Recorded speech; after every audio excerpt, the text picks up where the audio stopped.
Hi, ladies of OCC. My name is Caila Murphy, and I'm going to share with you a little bit today about how God has been meeting me in my quiet times and encouraging me during this shelter at home during the COVID-19 crisis. So, just like all of you, I am sheltering at home. I'm doing it with my family. I have a husband and 4 kids, so we are enjoying mucho family time right now. And I feel like right now at this point, God has helped me to find a level of peace. But the reason I'm even sharing that with you is because I did not start this crisis in that way. Actually, during March and at the very beginning of April, I was fluctuating between varying fears and anxieties. Do you feel me? There was the uncertainty about the future. Every day there was some new announcement, and I just found myself inside.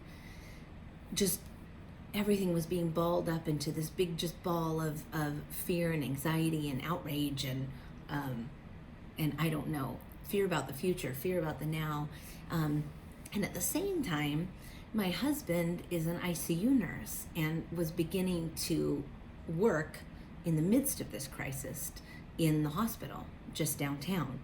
And so I found myself faced with all sorts of new concerns that had not even been an issue 1 month before.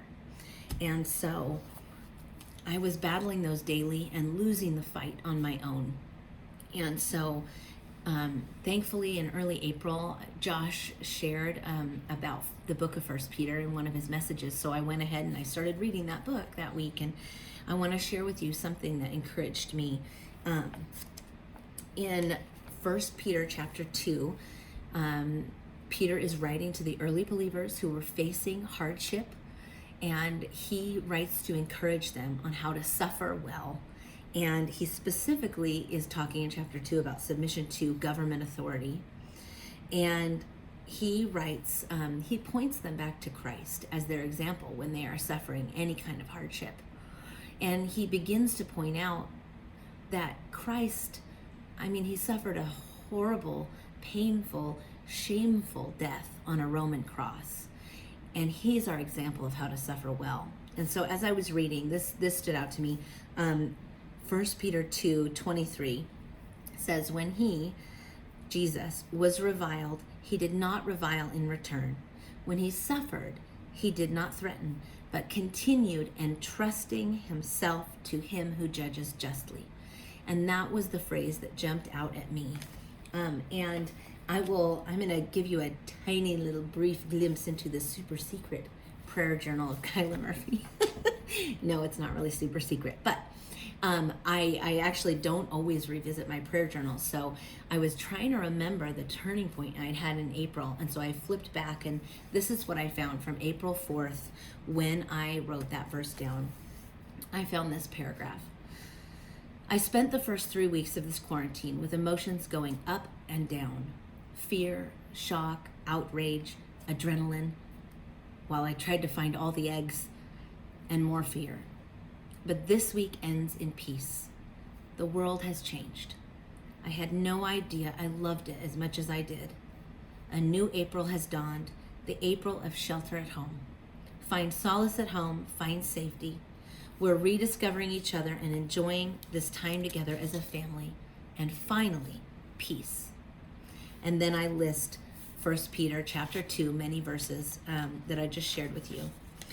Then I continued that week. God continued to refresh me and give me peace inside my heart. And then on April 10th, which actually was Good Friday, I wrote this. I wrote this verse down. 1 Peter 4:19 says, let those who suffer according to God's will entrust their souls to a faithful Creator while doing good. And this just reiterated to me again that whenever I face those fears of the future, even the shock of life changing so quickly, or questions from my kids, or sending my husband off to work in the very place that no one wants to be right now, that I can entrust my soul, my family, my home, my children, my husband, my future to my faithful Creator, because He can be trusted.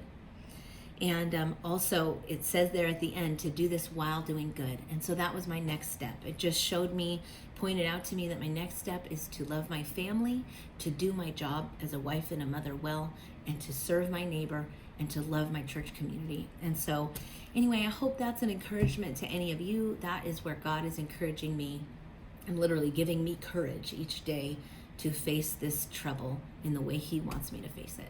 And so I miss all of you ladies from OCC, and I'm praying for you.